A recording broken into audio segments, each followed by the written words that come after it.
Terkait tudingan menyamar sebagai nelayan dalam kampanye, Anies Baswedan, Sape, calon legislatif dari PKS memberikan klarifikasi.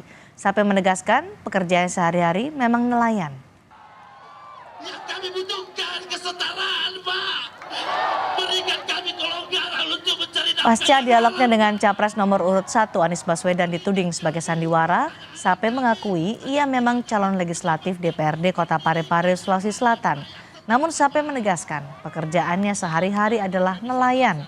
Sebagai nelayan, ia menggunakan kesempatan bertemu Anies untuk menyampaikan aspirasinya. Kesadaran kami memang nelayan.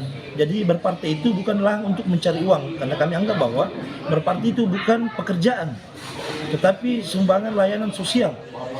Jadi bedakan antara pekerjaan dengan lembaga sosial. Kampanye ini kami gunakan karena kami melihat ada kesempatan menyampaikan kepada calon presiden yang kami unggulkan, tidak memakai atribut partai karena bukanlah ranah panggung kami.